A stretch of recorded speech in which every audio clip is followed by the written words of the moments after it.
प्रमाण सांगितलं आपलं नुसतं पाठ.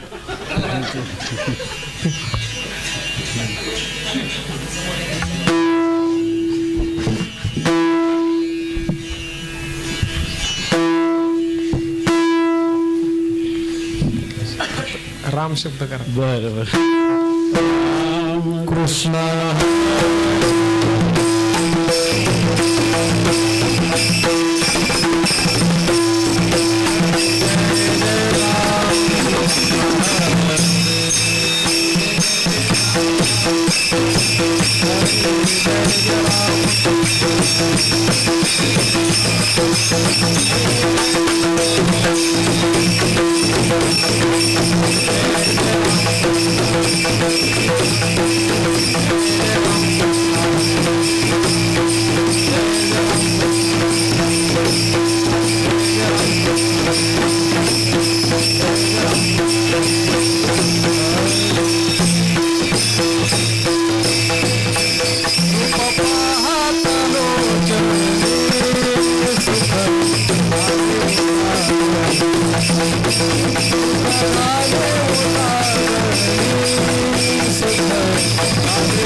पडती येऊ उपजोनिया पडती येऊ काला खाऊ दही भात वैकुंठी ऐसे नाही काही काल्याचे एकमेका देवमुखी सुखे घालू हुंबरी कामनी वाळवंट बरवे नीट उत्तम एक वैकुंठित ऐसे नाही कवळ काही काल्याचे माझी वाणी तुझे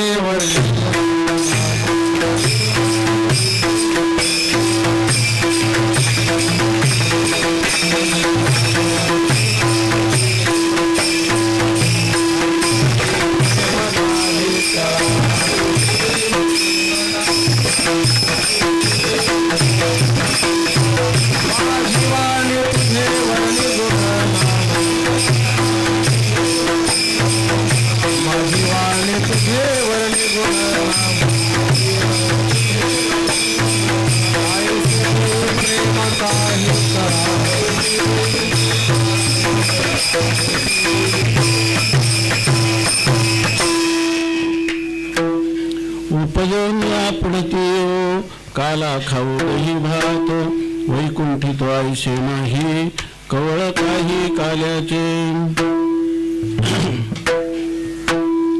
श्री संत सम्राट ज्ञानोबाराय वैराग्य राग रसिक जगद्गुरु संत शिरोमणी श्री तुकोबाराय शांती ब्रह्म श्री संत एकनाथ महाराज महाराष्ट्रातील सर्व संतांची मान्याळी वारकरी संप्रदायाचं परम आराध्य दैवत श्री पांडुरंग परमात्मा या सर्वांच्या अलौकिक अकारण करून अद्भुत असीम अपूर्व अहितुकी अशा अनुग्रहामुळं अनुकंपेमुळं दयेमुळं तुम्ही आम्ही सर्व ह्या पवित्र सलीला इंद्रायणीच्या तटाकावर साक्षात संजीवन समाधीस्थ माऊलींच्या चरण कमलाजवळ आणि ही जी एक स्मृतीस्थली या ठिकाणी होत आहे ते आमचे बंधुवर्य त्याचे प्रेरक असणारे गुरुबंधू विठ्ठल महाराज या ठिकाणी श्रीगुरूंच्या विषयी असणारी अत्यंत निष्ठा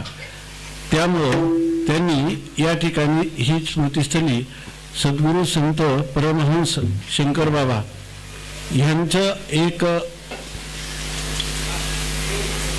अलौकिक अशा प्रकारचं अध्यात्माचं केंद्र म्हणून या ठिकाणी त्यांनी नावच ठेवले ब्रह्मविद्या प्रसारक मंडळ साक्षात ज्या ब्रह्मविद्येच्या अनुभूती गुरुवर्य बाबा घेत आहेत आजही पिंपळखुंट्याला एक असे महापुरुष आहेत की जे दर्शने प्रशस्ती पुण्यपुरुष अशा ह्या पुण्य महापुरुषावर आपली असणारी अत्यंत निष्ठा प्रगट करण्याच्या रूपाने या ठिकाणी ही वास्तू निर्माण झालेली आहे आणि त्यामध्ये आपण सर्व या ठिकाणी माऊलीच्या चरण कमलाजवळ चातुर्मास्याच्या परिसमाप्तीमध्ये आणि संजीवन समाधीस्थ माऊलींचा जो सोहळा उत्सव संपन्न होत आहे त्याचा हा परिसमाप्तीचा काल्याच्या कीर्तनाने याची सांगता होत आहे आणि त्यासाठी ह्या दुर्धर असणाऱ्या करोना व्याधीतून गेल्या 2 वर्षात आपण वाचलेलो आहोत ज्या अर्थी आपले श्वासोश्वास चाललेले आहेत त्या अर्थी आपण आतापर्यंत वाचले आहोत आता सुद्धा आपण जिवंत आहोत हे आपलं परम भाग्य आहे ह्या भाग्यामुळेच आपल्याला भगवान परमात्म्याने जेणे हा जीव दिला दान तयाचे करीन चिंतन जगत जीवन नारायण गायीन गुण तयाचे भगवंताचा गुणानुवाद नामानुवाद कथा कराव्या म्हणून ज्यांची ज्यांची इच्छा आहे तर अशा भाग्यवान लोकांना भगवंताने हा दिलाया काळे अवकाश नाही पावलेले आयुष्यानाश कार्याकारण उरले शेष गेले ते भुस जावो परते परंतु आता तरी आपल्याला गेलेले जे आयुष्य आहे त्याच्यामध्ये आपण म्हणावं इतका अंतर्मुख झालो नाही म्हणून आपल्याला ह्या काळामध्ये ह्या मृत्यूचं जे तांडव नृत्य चालू होतं त्यामध्ये आपल्याला हे जीवन किती क्षणभंगूर अनित्य कसं स्वप्नतुल्य आहे जीवनात आपल्याला किती पारतंत्र्य आहे आणि जगत असतानाही किती दोषदर्शन आहे ह्या सगळ्याचा शांतपणाने आपण विचार केला माऊलीला असं वाटलं ही लोक विचारातच राहिली परंतु माझ्याजवळ येऊन मला जे काही त्यांच्या हृदयामध्ये या ठिकाणी ऊर्जा संक्रमण करायचे आहे, त्यासाठी हे वातावरण तात्कालिक रूपाने का होईना या ठिकाणी घटनेच्या किंवा कायद्याच्या माध्यमातून, वैद्यकीय माध्यमातून हे वातावरण थोडं सैल झालं आणि माऊलीच्या लाडक्या भक्तांना आपल्या आईच्या चरणकमलाजवळ येण्याचं भाग्य लाभलं आणि त्या भाग्यवानामध्ये आपण आहोत, म्हणून आपण भाग्यवान आहोत. विठ्ठल.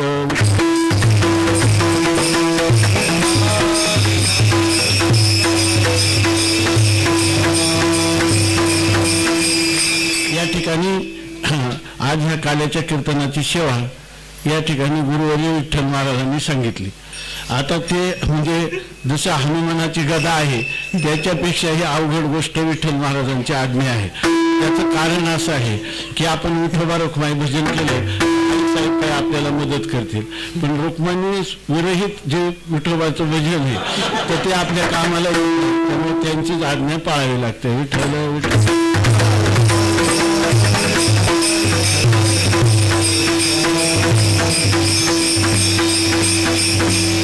असो, आपला वेळही थोडासा अधिक झालेला आहे.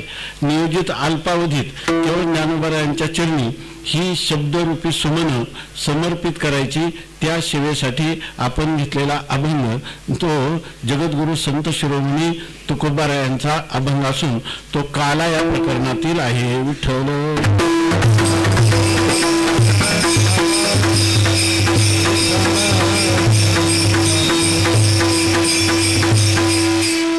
तुकोबाराय या अभंगात जे म्हणतात त्याच्या पाठीमागे काही इतिहास आहे. तो इतिहास असा आहे की जगद्गुरु तुकोबारायांचा अवतार फक्त 1608 पासून 1650 पर्यंत 42 वर्षाचं जे जीवन आहे, जे या व्यावहारिक किंवा भौतिक जगामध्ये ज्याची नोंद केली गेली तेवढेच तुकोबाराय नाहीत. तुकोबाराय म्हणतात तुका म्हणे नवे दिसतो मी तैसा पुसाल ते पुसा पांडुरंगा. मी जसं तुम्ही मला पाहता तेवढाच मी नाही, पण माझ्या खऱ्या स्वरूपाचं ज्ञान करून घ्यायचा असेल तर तुम्हाला पांडुरंग परमात्म्याला विचारावं लागेल. पांडुरंग परमात्म्याला जर आपण विचारलं तर पांडुरंग परमात्म्याला स्वतःचं स्वरूप लवकर कळू देणार नाही, पण संतांच्या स्वरूपाविषयी विचारलं तर ते पांडुरंगरायला उत्तर देणं आवडतं. पांडुरंगराय उत्तर काय देतील? उत्तर अनोरणीया थोकडा तुका आकाशा एवढा. माझे तुकोबाराय हे अनोरणीयान महतो मह्यान ही जी श्रुती आहे त्या श्रुतीचं प्रात्यक्षिक किंवा ज्याच्या जीवनामध्ये किंवा ज्या व्यक्तिमत्वामध्ये ही अनुभूती बांधली आहे असं तुम्हाला व्यक्तिमत्व दाखवायचं झालं तर माझी तुकोबाराय आहेत की अणुपेक्षाही लहान आहेत आणि आकाशापेक्षाही व्यापक आहेत. कारण जे जे झाले अवतार तुका त्याचे बरोबर. मी कायम देवाशी अवतार आणि भक्ताशी संसार दोचा विचार एकपणे. विठ्ठल.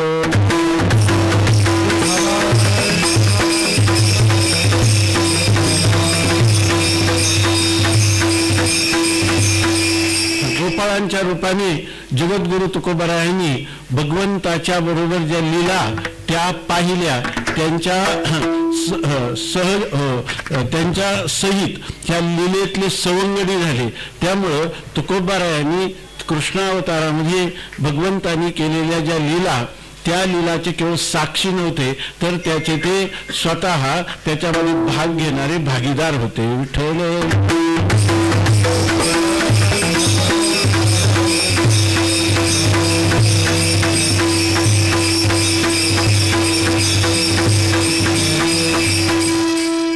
तुकोबाराय कोणत्या तरी सत्संगामध्ये बसलेले असावेत आणि तो सत्संग ह्या अशा प्रकारे उभ्या बाजारात काय कथा आणि हे तो नावडे पंडित सत्संग जरी होता कुठेतरी भंडारा घोराड्या डोंगरावर तो चालला असावा आणि संतांच्या मेळाव्यात चालला असावा.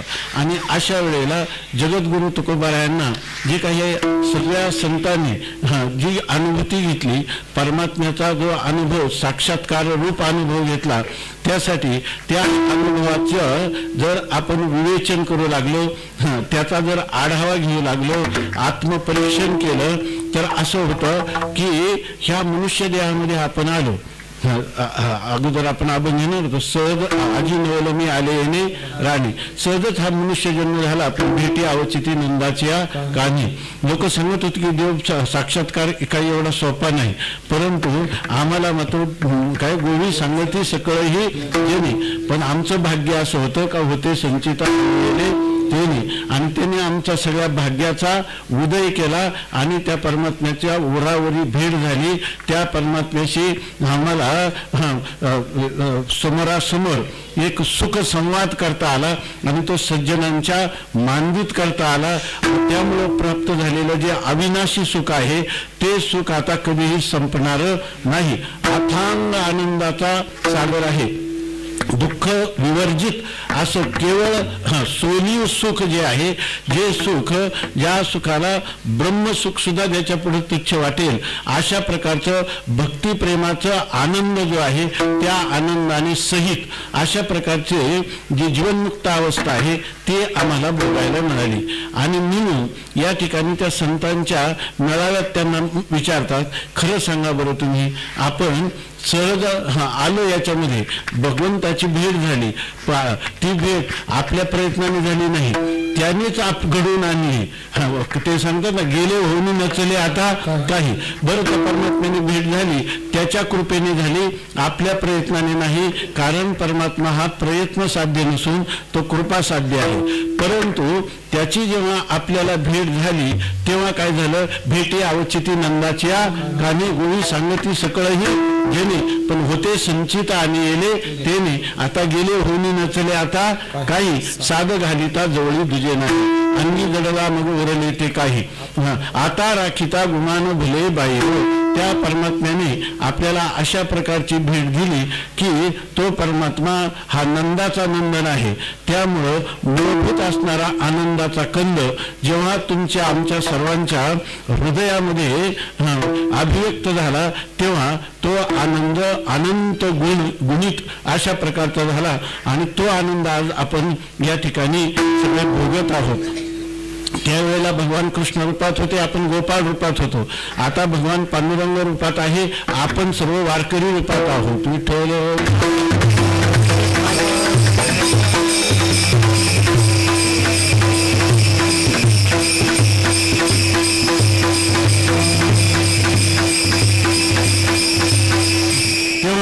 असा सत्संगाचा परिसमाप्तीचा दिवस असावा आणि तुकोबारायांना काल्याचं कीर्तन करायला सांगितलं असावं.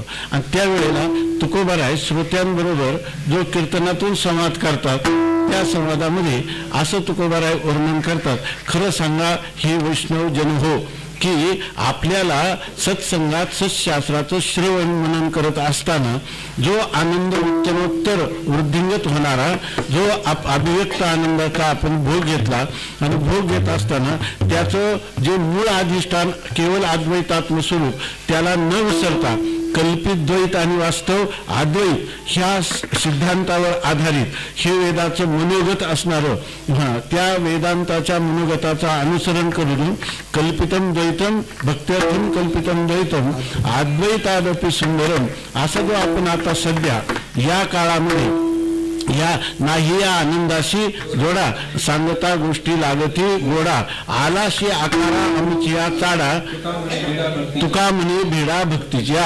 ह्या भक्तीच्या भिडेने जो परमात्मा आला नावा रूपा तुका म्हणे झाला सोपा सवे तुकया मेला तेने आगुणा आणला. अशा प्रकारचं ही जे परमात्मा बरोबर आपल्याला लीला करायला मिळाली. आणि असा आनंद हे मानवी जीवन किती आहे, मानवी जीवन शत आयुष्य अल्प आयुष्य मानव देव आणि शतगणिले ते अर्धरात्र खाये पुढे बाळत्व पिढा रोगक्षय काही भजनाशी उरले ते पाहेगा. असं हे 100 वर्षाचं जीवन जास्तीत जास्त. आणि त्याच्यामध्ये अर्ध झोपेत जातं, अर्ध काय कामात जातं, अगदी थोडासा आहे. आणि त्याच्यातच आपण भजन केलं, पण क्षणभर केलेलं कामामध्ये काम काही म्हणा राम राम आपण आले भागाते करीतो नाम तुझे उच्चारितो अशी वारकऱ्याची साधी सरळ जीवनशैली. आणि ह्या जीवनशैलीमध्ये जर आनंद पाहिला तर त्या ठिकाणी इंद्रादिक देव देखील लाळ घोटतील. ब्रह्मज्ञानी पुरुष देखील लाळ घोटतील, घोटवीन लाळ ब्रह्मज्ञानी हाती मुक्ता आत्मस्थिती सांडवीन. अशा प्रकारची स्थिती सांडवीन तपोनिधाभिमान यज्ञ आणि दान लागविलं. ते लोक म्हणतील की खरंच जीवन पायाचं झालं तर पाहू तुकोबारायांचं. धन्य म्हणवीन येलोकी लोका भाग्य आणि तुका देखील. अशा प्रकारचं आपलं जीवन झालं.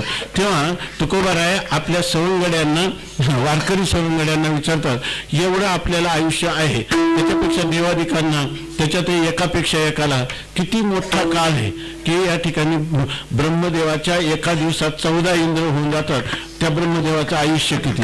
अशा प्रकारचं जर आपल्याला आयुष्य मिळत नाही या ठिकाणी तर अशा वेळेला आपण मुक्तीच मिळवायला पाहिजे. म्हणजे ह्या जन्म मरण परंपरेतून मुक्त व्हायला पाहिजे. कारण ही गोष्ट काय होते इथंच होते, केले होते याची जन्मी, याच जन्मामध्ये आपण मुक्तीला प्राप्त करून घेतलं पाहिजे. तेव्हा किंवा तुम्हाला आम्ही असं विचारतो केलं पाहिजे का. त्यांनी विचारलं तुकोबाराय आपण ज्येष्ठ श्रेष्ठ आहात तेव्हा काय तुका विष्णू नाही तुझा आमची निष्ठा आहे. तेव्हा आपला अनुभव आणि आपली धारणा तेच तुम्ही आम्हाला समजावून सांगा. तुकाराम महाराजांनी कंबर बांधली आणि सांगायला सुरुवात केली. विठ्ठल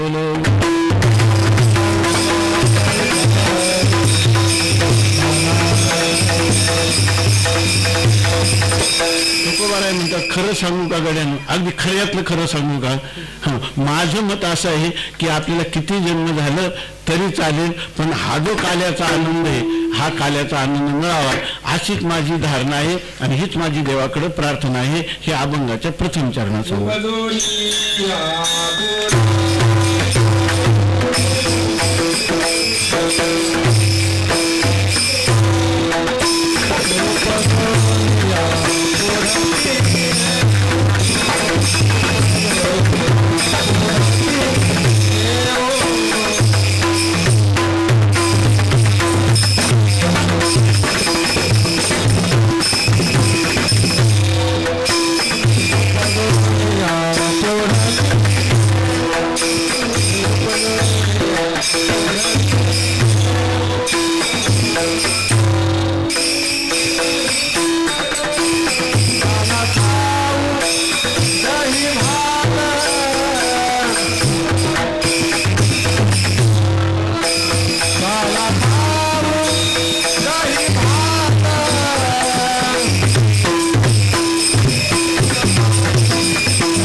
मला जर विचाराल तर मी तुम्हाला हेच सांगेन की उपजवून ह्या पडती येऊन आम्ही पुन्हा पुन्हा जन्म धारण करू. श्रोत्यांनी विचारलं की पुन्हा पुन्हा जन्म घेणं काय साधारण गोष्ट आहे का. जन्मामध्ये जर पाहिलं तर आईच्या उदरात 9 महिने जे राहावं लागतं तो काही एखादा बंगला नाही एअर कंडिशनचा. त्याचं वर्णन शास्त्र करतं. अवपौरुषीय वेद त्याचं वर्णन करतात. साधू संत वर्णन करतात की मातेच्या उदर कोहरी पचवून विष्ठेच्या दाथरी उकडून 9 मासवरी जन्म जन्मोन मरती ना काय नाकी तोंडी कृमिकिडे काय सांगो गर्भीच्या यातना मद भोगिता नारायण मांस मळ मूत्र दाना तुझ क्षणक्षणा ध्यात असे. अशा प्रकारची स्थिती आहे. विष्ठालेप चौकडे नाकी तोंडी कृमिकिडे गर्भवासाचे दुःख वाढे कवना पुढे सांगितलेलं. तुकोबाराय म्हणतात, श्रोते म्हणतात तुम्ही पण तुकोबाराय असं वर्णन करतात आणि असं गर्भवासाचं दुःख शास्त्रामध्येही वर्णन केलेलं आहे. बरं जन्म घेताना सुद्धा त्यांनी मदालसा सांगते की बाळा तुला गर्भवासाचं दुःख बघून मातेच्या उदरातून बाहेर पडताना किती कष्ट होतात. जीवाला असा 9 मास कष्टलाशी दाव्याने प्रसूत झाली येताची कर्मदाळ तुझी मान अडकली आकांत जननीय दुःखे धाय मोकली स्मरे त्या हरिहराध्यायी कृष्ण माऊली. अशा प्रकारची स्थिती आहे. आणि त्याच्यानंतर हे जे बाल्यकाल आहे त्याला भूक लागली तरी रडायचं, तहान लागली तरी रडायचं, याच्याशिवाय दुसरं काही नाही. त्याचं मनोगत त्याला आईला वाटलं तर स्तनपान करणार, दुसऱ्याला वाटलं तर त्याला थंडी लागते की त्याला उष्णता बाधते याचा विचार दुसऱ्याला करावा लागतो. त्याला स्वातंत्र्य कोणत्याही प्रकारात नाही. म्हणून बालपण गेले नेनता. तारुण्यात सुख मिळालं तर तारुण्य विषय येतात. म्हातारपणात मिळून म्हणलं तर वृद्धपणी प्रवर्तली चिंता. मरणाने दुःख होईल वाटलं, सुख होईल वाटलं तर सगळ्यांना मिळते. काही 1000 इंगळ्या एका वेळेला दंश केल्यावर जेवढे मरण होतात त्या मरणासन्न पुरुषाला होत असतात. मग अशा वेळेला पुन्हा बरं एकदा मरण तर चालत नाही. तुका म्हणे एका मरणाची उरी हा नियम सामान्यासाठी नाही.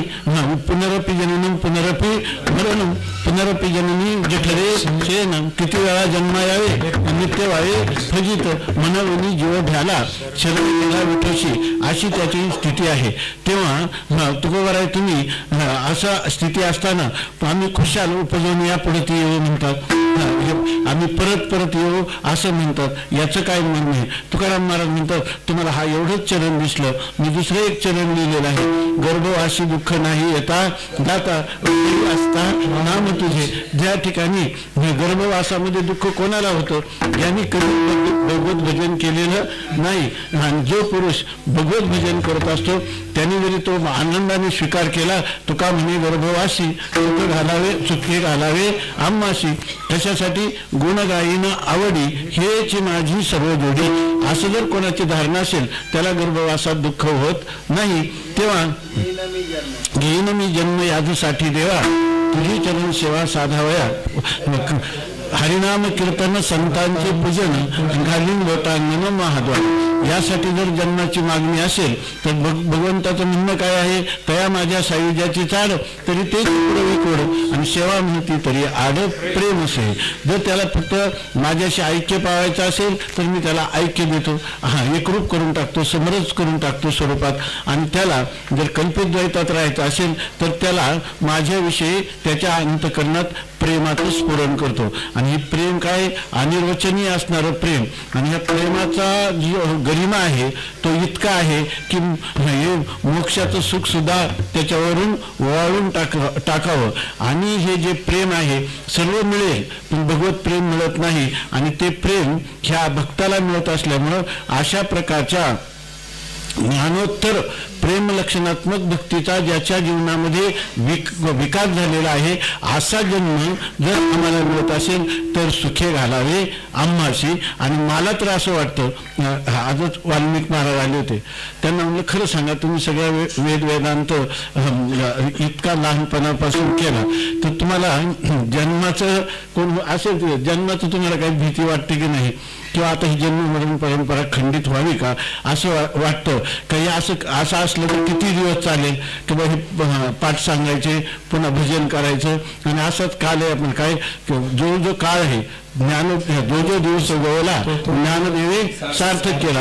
आज सार्थक केला म्हणजे काय? अंतरंग चिंतन श्रवण मन निधिध्यासन करत राहिले साक्षात्कारा नंतरही आणि साक्षात्काराच्या अगोदरही. आणि असं जीवन जर तुम्हाला हे गर्भवासाचा जन्म अनेक प्रकारच्या व्याधी बाल्य तारुण्य वार्धक्य हे शरीराला येतं.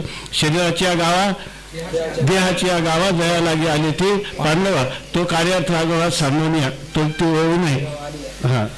शरीराची या गावा देहाच्या गावा आल्या जन्म मृत्यूच्या सोहळ्या नान म्हणून नये धनंजया जिया परी. शरीर रूपी गावाला आलं की दुःख भोगावीच लागतात. मनुष्य रेल्वेत बसला आणि पळायला लागला, त्याला म्हटले की पळता कशासाठी? म्हटलं पुढच्या गावाला लवकर पोहोचायचं. विठ्ठल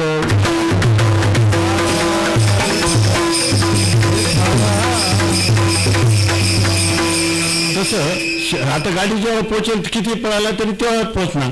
तर शरीराच्या गावाला आलं की दुःख भोगावंच लागतं, ते अपरिहार्य आहे. तेव्हा हे दुःख भोगायला तयारी आहे का? त्याने असे किती जन्म झाले तरी असंच पाहिजे, काही हरकत नाही, येऊ दे जन्म, ऐके नाही असा त्यांचाही भाव होता. आम्हालाही तसंच वाटतं. तुकाराम महाराजांचं तेच म्हणत होते.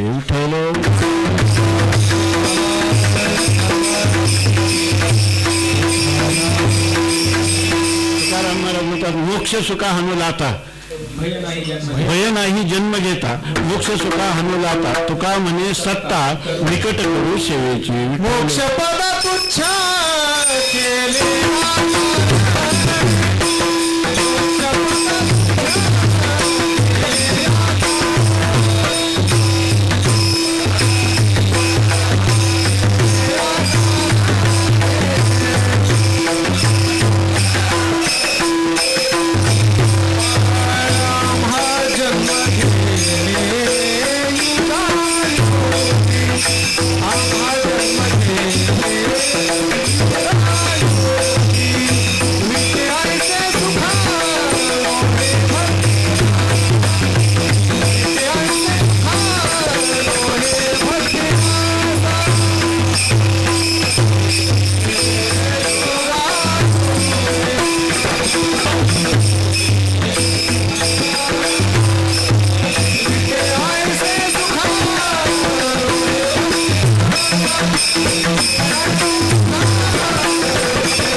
वृक्षपद तुच्छ केले या कारणी आम्हा जन्म घेणे योगायोगी. या ठिकाणी पुढचं विटे आईशे सुख नोहे भक्ती रस पुढता पुढते असं सेवावी हे. या ठिकाणी एक कधीही आवीट अशा प्रकारचं हे सुख आहे याचा कधीही वीट येत नाही. आवीट गे माये विटेना अशा प्रकारचं ही आवीट असणारी भक्तिरसाची गोडी आम्ही पुन्हा पुन्हा घेत राहू आणि त्याच्यासाठी उपजनिया पुढती येऊ आणि पुन्हा पुन्हा जन्माला येत राहू असं तुकोबाराय म्हणतात. तेव्हा त्यांनी सांगितलं एवढी तुम्हाला ह्या गर्भवासादी दुःख सहन करून या मानव देहाची मर्त्य लोकातल्या देहाची तुम्ही मागणी करता, तुम्ही ही उत्कट इच्छा करता, याचं कारण काय आहे? तुकोबाराय सांगतात काला खाऊ दही भात. ह्या मनुष्य शरीरामध्ये येऊन ह्या मर्त्य लोकांमध्ये वारकरी संप्रदायामध्ये जन्म घेतला तर दही भाताचा काला खाता येतो. विठ्ठल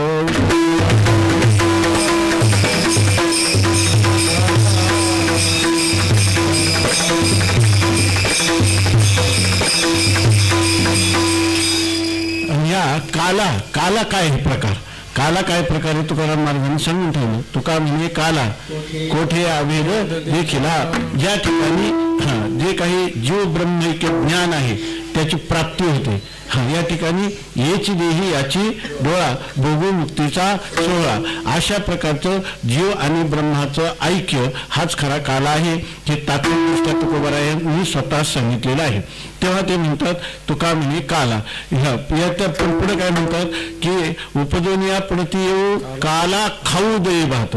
ज्या मुक्तीमध्ये त्या ठिकाणी जीव आणि ब्रह्माचं ऐक्य होतं त्यामध्ये आभेद स्वरूप होऊन जातो, स्वरूपाशी समरस होतो, आता वेगळा उरत नाही अशा प्रकारची स्थिती. आणि ही स्थिती सर्वश्रेष्ठ आहे असं सर्वांचं म्हणणं आहे. किंबहुना तुम्ही सुद्धा या ब्रह्मविद्येचा इतका आदर केला आणि ती प्राप्त झाल्याचा इतका आनंद व्यक्त केला.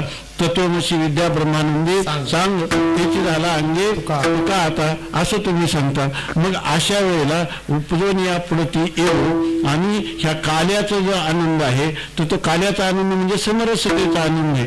तुकोबाराय म्हणतात पुढचा शब्द पहा खाऊ. विठ्ठल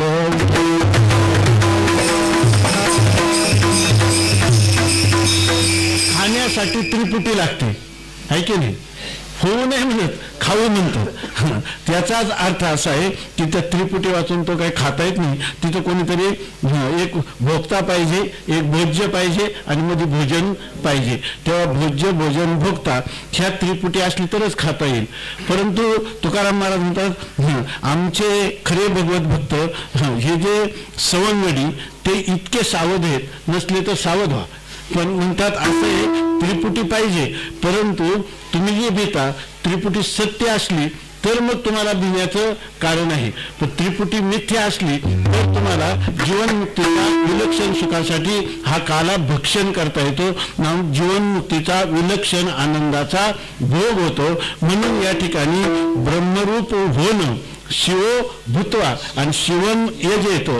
हे जे काही वेदाचं सांगणं आहे त्याची अनुभूती म्हणजे काला खाणे आहे. विठ्ठल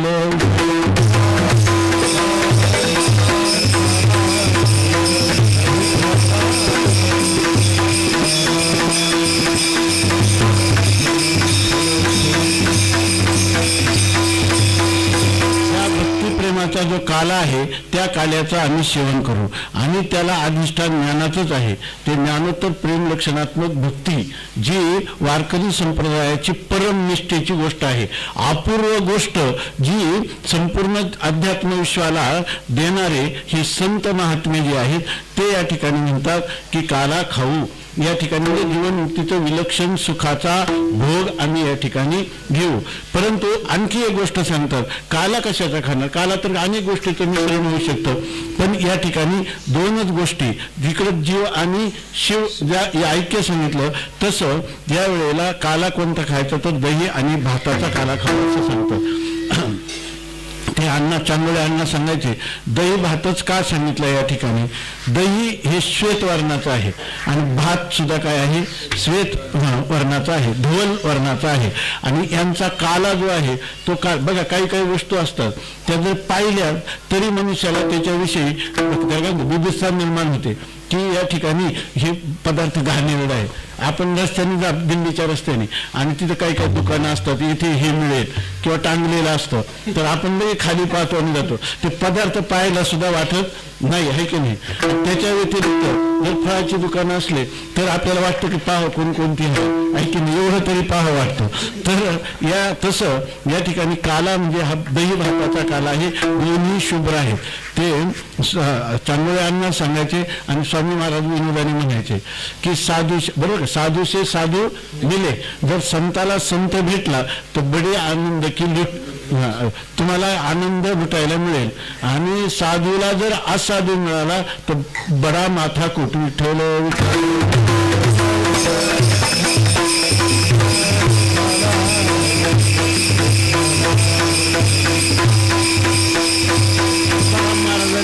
अशा अशा जीवनाच्या शृंखलेमधून जात असताना ज्याला जसा प्रतिबंध होईल त्यावेळेला त्यांनी काय करायचं किंवा कोणती प्रार्थना करायची, कोणतं साधन करायचं, सर्व 4092 अभंगामध्ये मांडून ठेवलेलं आहे. तेव्हा अशा वेळेला काय चाललं, काला खाऊ दही भात, म्हणजे या दोन दही, याचाच अर्थ तुकोबारांनी रक्त श्वेत कृष्ण पीत प्रभाभिन्न चिन्मय अंजन सुगले डोळा, तेने अंजन मुने दिव्य दृष्टी झाली, कल्पना निमाली द्वैताद्वैत. खरं तर काला कधी खाता येतो, अद्वैताचा बोध झाल्यावर नाही, द्वैतात्मक सत्य केलेल्या भक्तीनेही नाही. त्याच्यामध्ये द्वैत आणि अद्वैत, चांगलं पहा, द्वैत आणि अद्वैताच्या कळलेल्या समन्वयाने पण नाही, तर द्वैताद्वैत झाल्याने आहे. विठ्ठल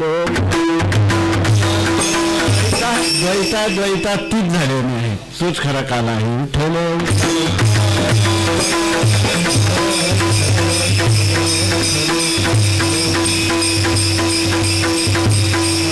इथं दही भात सांगतात. जीवनमुक्तीचं विलक्षण सुख भोगायचं असेल तर त्या ठिकाणी ज्या दोन व्यक्ती एकत्र येतात त्या ठिकाणी तच्चिंतनम तत्कथनम अन्योन्यम तत्प्रबोधनम एतदेक परत्वंच ब्रह्माभ्यासम विदुर्बुधा. तसा ह्या भक्तिसुखाचा किंवा ब्रह्मानंदाची लयनीत करणाऱ्या दोन्ही ज्या व्यक्ती आहेत त्याच्यामध्ये जर एखादी व्यक्ती रजोगुणी, पूर्वसंस्काराने का होईना, ज्ञानी का होईना, परंतु एक रजोगुणी तमोगुणी असेल आणि एक सत्वगुणी असेल तर माथाकूट झाल्याशिवाय राहणार नाही.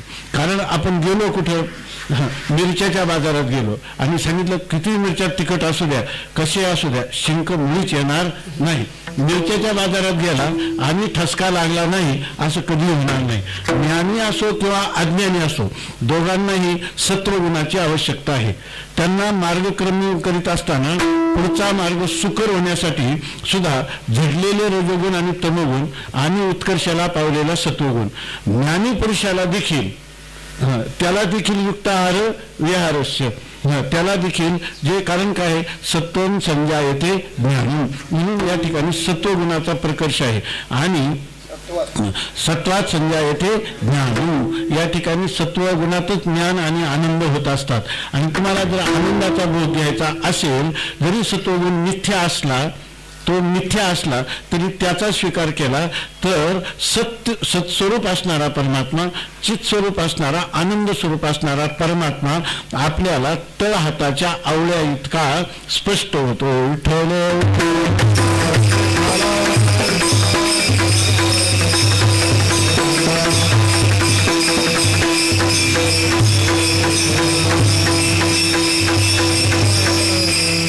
आपल्या शास्त्रात वारंवार सांगितलं.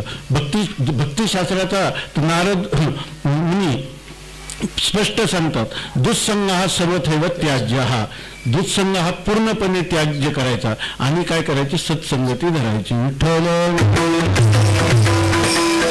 सत्संगाविषयी म्हणतात अमोघ हा, आणि अजून काय, दुर्लभ, अगम्य, दुर्लभो अमोघश्च. सत्संग हा एक तर मिळणं फार कठीण आहे, इतकं कठीण आहे की या ठिकाणी चंद्रामृत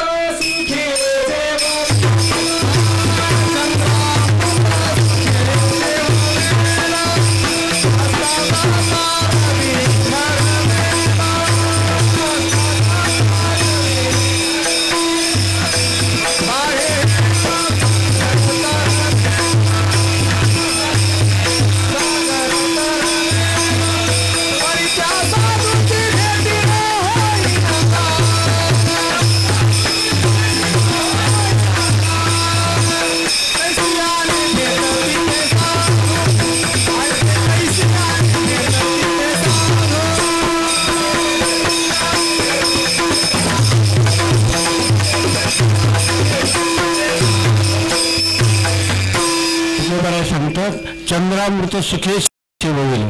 चंद्राच्या किरणात पाझरणारा अमृत असतो, पण आपल्याला ग्रहण करता येत नाही. तो चकोर पक्षीच करू शकतो. परंतु असं होईल की चंद्रामृत आपल्याला सहजच त्या ठिकाणी प्राशन करता येईल. आस्था जाता रवी धरवेल. सूर्य जेव्हा आस्थाला त्याचा 7:01 जर अस्त असला तर आजपर्यंत जगात कोणी आहे का की त्याला अस्त थांबवेल. पण म्हणतात चंद्र आस्था जाता रवी धरवेल. थांब त्याला सांगितलं, धरला, पकडला, असं घडवू शकत नाही पण घडेल म्हणतात. बाह्य येळा सागर तरवेल. आणि सहज गतीनं अथांग समुद्र सुद्धा तरुण जाता येईल तरी त्या साधूची भेटी न होईल. बघा संत कधी मिळत नाही म्हणून त्यांना काय म्हणतात आगम्य ना, आगम्य हा दुर्लभ हा म्हणून त्याला काय म्हणतात दुर्लभ आहे. आणि पुन्हा संत भेटलं तर हे संत कळायला पाहिजे ना, ते आगम्य आहे. पण जर कोणाचं भाग्याचा उदय ते हे जोडे संत पाहे. जर ते संत जर आपल्याला भेटलेच तर काय आहे ते अमोघ अर्थ जाणार नाही. संतांनी ज्याला एकदा हाताला धरलं की त्या ठिकाणी तुम्हाला संत मोक्ष म्हणजे ज्ञान, मोक्ष, मोक्षानंतरची भक्ती, त्याच्यानंतर तर तुम्हाला पाहिजे तर कैवल्य मोक्ष, नसेल तर पुन्हा पुन्हा उपजवनिया पुढती येऊ काला खाऊ दहीभात. हे सामर्थ्य संतांचं आहे. म्हणून म्हणतात याच्यामध्ये जाता जाता एक भिन्नर्थ आहे की दही भात शब्दाने सत्वगुणात जीवनाचा उत्कर्ष, सत्वगुणाचा उत्कर्ष जीवनात असला तर तो साधकाच्याही असावा आणि सिद्धाच्याही असावा. विठ्ठल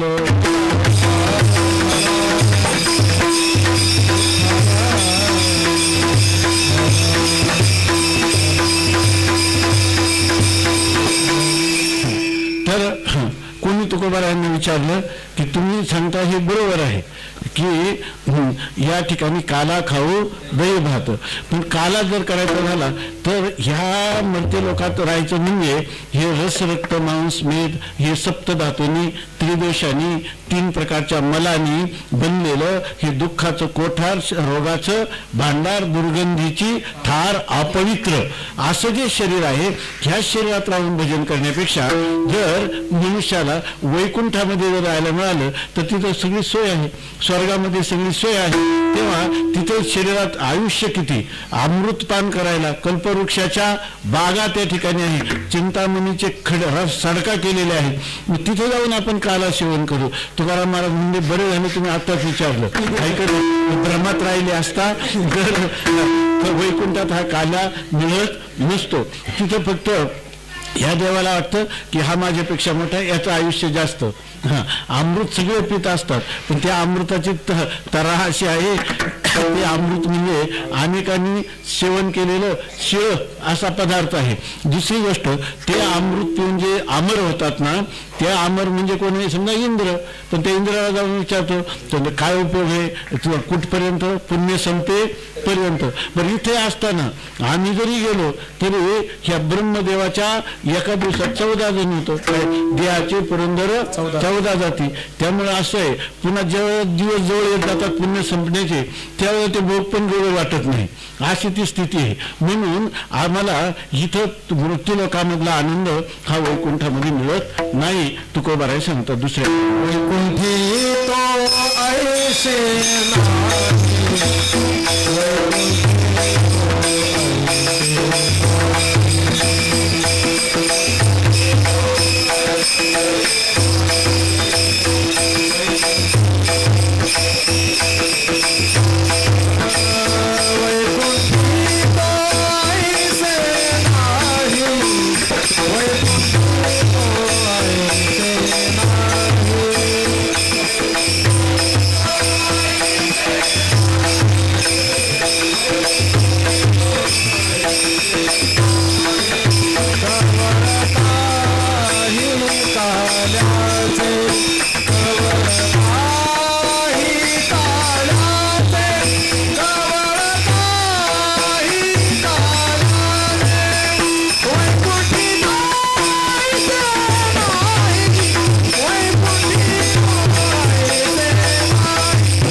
झाल्याची विठ्ठल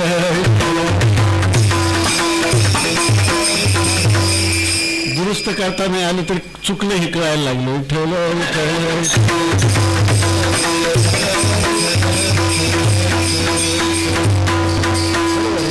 तीन टप्प्यात झाली सर असं आहे का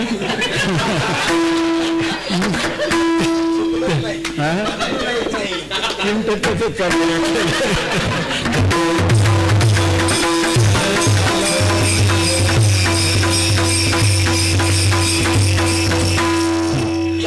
तुकोबारायांबरोबर सवंगडी वारकरी संवाद करतात की वैकुंठामध्ये एक नाही इथं आहे असे इथं आहे पण इथे आम्हाला दिसून येतं तुम्ही म्हणतात हे कवळ जे आहे तर ते कवळ आहेत पण इथं तर ते कवळ म्हणजे घास पण आणि तो इथंच पाहिजे पण इथं आम्ही घास घ्यायला गेलो तर बहुतेक लोक असं देतात तोंडात घास घालीत नाही तोंडातला घास हिसकावून घेतात ऐके नाही आणि असं तुम्ही कसं काय उलट सांगतात तुकाराम महाराज म्हणतात त्यांचा वर्ग वेगळा आहे हा परंतु आमच्या भाग्यवान वारकऱ्यांचा वेगळा वर्ग आहे ते काय करतात एकमेकाचे पाय खेचण्याचे प्रयत्न करतात दुसरे लोक येते आणि आम्ही एकमेकाच्या तोंडात आवडीनं घास घालतो त्यांना सांगतात एक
भाकर टाकली तर ते भांडायला सुरुवात करतात एकच भाकर टाका दोघांनी अर्धी अर्धी घेणार नाही त्याच्या तोंडात अर्धी याच्या वाटेची राहिली तरी त्याच्या तोंडातली बक्षण पण हे कुत्र्यांचा विषय पशूंचा विषय पण आपल्याकडे पाहिलं तर चिमणी जे आहे दिवसभर बिचारी चारा गोळा करते दोन दाणे पिलासाठी आणते हे पक्ष्यांचं वागणं आहे या ठिकाणी आणि काही लोक जे आहेत ते मात्र असे आहेत की दुसऱ्याच्या मुखातला घास तोडून घेण्याचा प्रयत्न करतात पण ते वारकरी नाही आमचं जे बोलणं चाललंय हे संत मानली आहे समवेत चाललेला हा विचार आहे हा म्हणून ते म्हणतात की इथं मात्र असं आहे की एकमेका मुखी देऊ या ठिकाणी पुढे काय तर सुखे घालून हुंबरी एक शब्दकोशात आत्ता इतक्यात मला भावार्थ रामायणामध्ये का कुठं ह्या हुंबरी शब्दाचा अर्थ मिळाला होता पण आता लक्षात नाही मी ठेवलं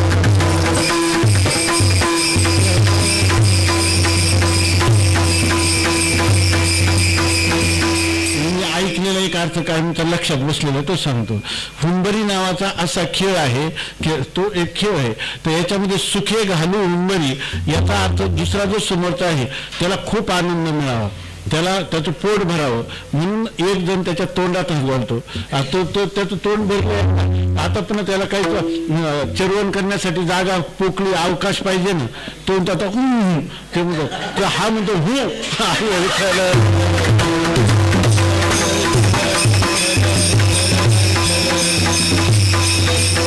आमच्या संप्रदायाच्या सगळ्या लोकांच्या वारकरी पायिकांचं हे एक त्यागात चढावटे भोगात नाही ठेवलं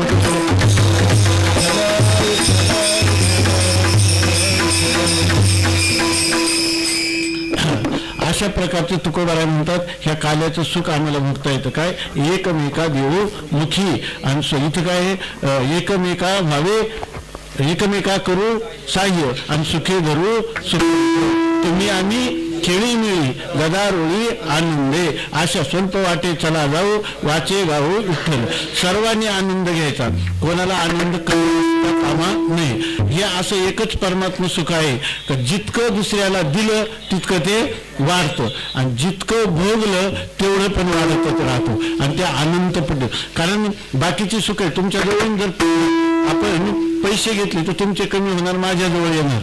पण हा भक्तिप्रेमाचा आनंद, ज्ञानाचा आनंद हा असा आहे की जितका दुसऱ्याला वितरण करावा तितका तितका तो आपला आनंदाचा झरा आणखीन ओसंडून वाहतो, भरून राहतो.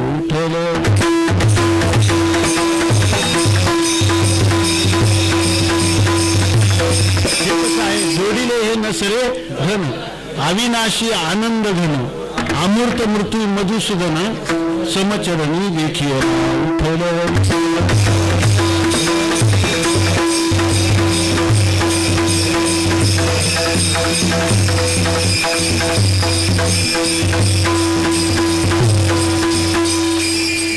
ते म्हटले की आता खांदी भारत पोटी भूक. कीर्तनाची वेळ उशिरा सुरू होऊन उशिरा करायचा असं नाही, उशिरा सुरू केलं तरी वेळेत झालं पाहिजे. तुका बरं त्याच्यात आपण भंडारा डोंगरावर बसलेला आहे, याच्यामध्ये आपल्याला काही फारसं सहाय्य होणार नाही. मग आता काय करायचं थोडक्यात जरा सांगा.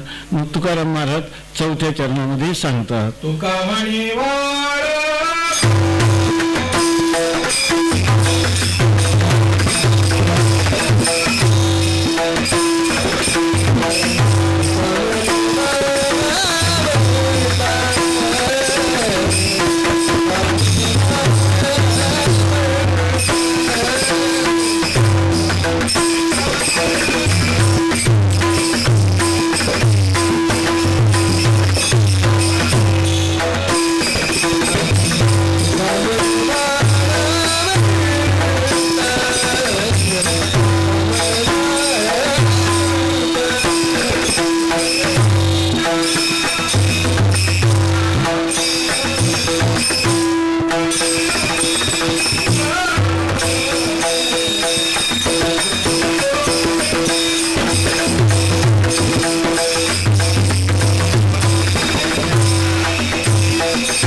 आतापर्यंत केलेल्या चिंतनाचं तात्पर्य तुकोबाराय सांगतात. हा मनुष्य जे आहे ना याला कंटाळू नका, उपजनिया प्रती येऊ आणि काला खाऊ दही भात.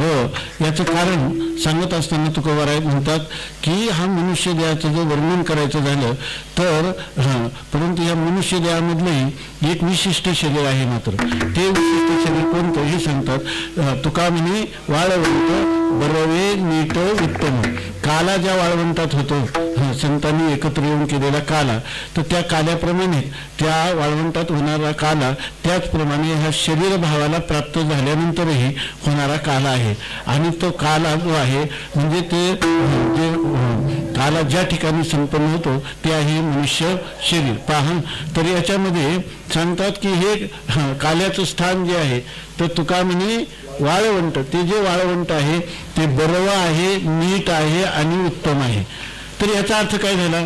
बरवे आहे, नीट आहे आणि उत्तम आहे.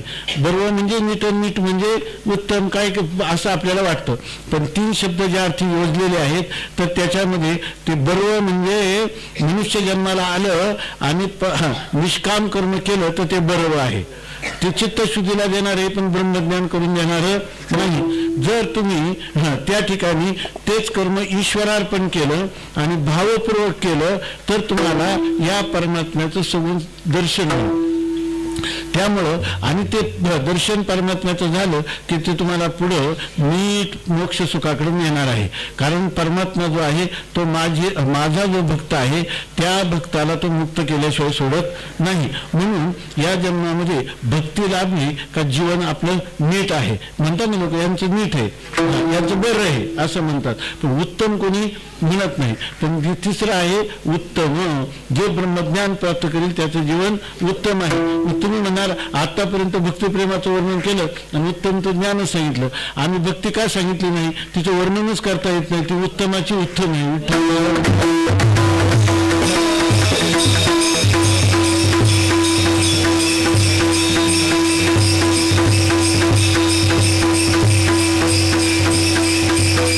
कालिदास संत आपलं काय म्हणतो कवी कालिदास, ते त्यांच्यासारखा कवी कुठं झाला नाही. जगात प्रसिद्ध कवी आहेत संस्कृत साहित्यामध्ये. त्यांना असं वाटलं, एकदा सरस्वतीलाच विचारलं, ती सरस्वती पुत्रच होतं. त्यांनी सांगितलं सगळ्यात श्रेष्ठ कवी कोण? त्या सरस्वतीने सांगितलं कवी सगळ्यात श्रेष्ठ कवी दंडी. दुसऱ्या कवीचं नाव सांगितलं. कालिदासाला राग आला. कालिदासांनी सांगितलं कोहम रंडे, त्यांना वैदव्य प्रदर्शक असा शब्द ओळखला. मी कोण आहे म्हणून तिने सांगितलं तोन तू मग आत्मा येव, तू तर माझा आत्माच आहे, आत्म्याचं काय वर्णन करणार, तू तर श्रेष्ठातला श्रेष्ठ आहे. तसं तुका म्हणे वाळवण बरोबर नीट उत्तम. या ठिकाणी ज्ञान संपादित केलं तर ते काय आहे उत्तम आहे. आणि ज्ञान संपादन केल्यानंतर जर कोणी मिळे उपजोन या पडती येऊ काला खाऊ दैवभात, ते तर अवर्णनीय उत्तमातलं उत्तम आहे. विठोबा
खाओ दैवात वैकुंठित व्हायचे नाही तोळ काही काल्याचे एकमेका देवमुखी सुखे घालून वरी तुका म्हणी वाळवंट बरोवे नीट उत्तम वैकुंठित व्हायचे नाही काही काल्याचे. आपण यथाशक्ती यथामती अभंगाचं चिंतन करण्याचा प्रयत्न केला या ठिकाणी. आता चरित्राचे उच्चारावे केले गोकुळे. चरित्र भगवंतांनी जे केलं त्याचं काही उच्चारण करावं असा संप्रदायाचा अलिखित दंडक आहे किंवा परंपरा आहे. तर यामध्ये आपण अभंगाचं चिंतन केलं, भगवंताच्या बाललीलांचं वर्णन आणि शेवटी सर्व गोपाळांनी भगवंतासहित एकत्र येऊन केलेली काल्याची लीला याचं वर्णन होणं आवश्यक आहे. परंतु आपली नियोजित वेळ समाप्त झालेली आहे. दुसरी गोष्ट मलाही सांगता येत नाही, मग सांगता येत नाही असं म्हणण्यापेक्षा नियोजित वेळ संपली आहे हे म्हणणं चांगलं. त्यानंतर मी तुम्ही म्हणाल पण हा जर नियम आहे तर केलंच पाहिजे आहे की नाही. काल्याचं वर्णन केलंच पाहिजे. आतापर्यंत केलं ते काय दुसरं केलं का विठ्ठल.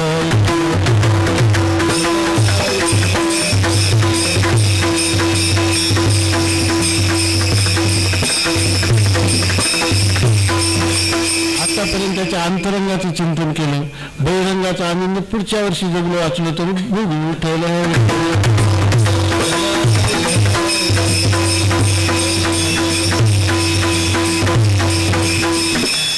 खांदी भार पोटी भूक ही अगदी खरी गोष्ट आहे की नाही.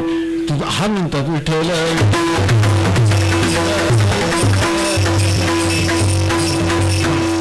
असो. आता ते खरंच आहे ना. विठ्ठल विठ्ठल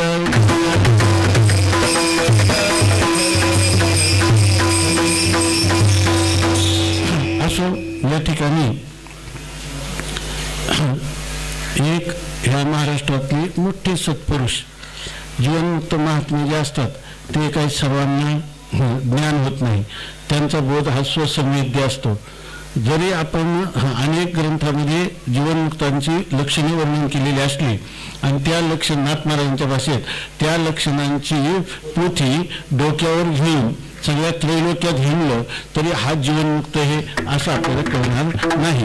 हे जीवनमुक्तालाच कळतो किंवा स्वसंवेद्य असतो.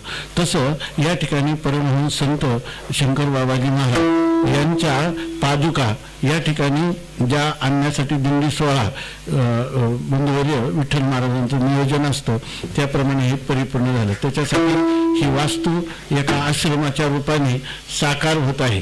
याच्यामध्ये किती कष्ट असतात ते फक्त विठ्ठल महाराजांनाच माहीत. आपल्याला हसायला बरं वाटतं पण ते करणं काय करणी करिता टीर कापे अशा प्रकारची स्थिती आहे. आणि हे जी गोष्ट आहे ही परंतु समाजाने त्याची भरपूर दखल घेतलेली आहे. एका कपल्लक माणसाचे एवढी वास्तू उभं होणं म्हणजे कोणीतरी दखल घेतली आहे. कोणी नसली घेतली तर माऊलीने घेतलेली आहे.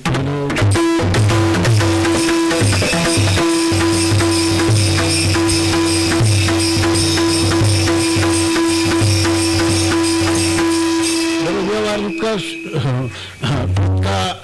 चतुरायचा म्हणजे इतका अडाणीपणाचा की ह्या घरात आमचं दरवाजाला हीच चौकट पाहिजे झाली नाही तरी चालत दुसऱ्याला किती त्रास होतो याचं सुद्धा पाहायचं नाही तरी पण तीच चौकट पाहिजे. विठ्ठल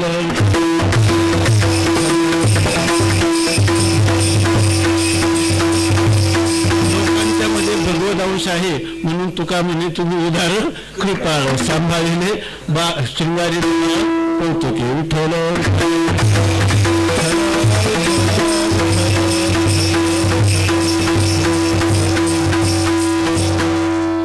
सगळ्यात शेवटची गोष्ट सांगायची पण तुम्ही या ठिकाणी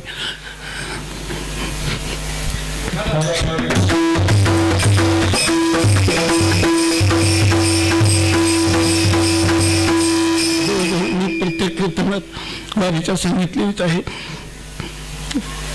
त्याचा इथं विचार करत नाही. एवढंच सांगतो की या ठिकाणी आजची झालेली ही जी कीर्तनाची सेवा आहे ती सर्वांच्या मातोश्री असणाऱ्या आईसाहेब त्यांच्या चरणी ही सेवा जी आहे ज्यांनी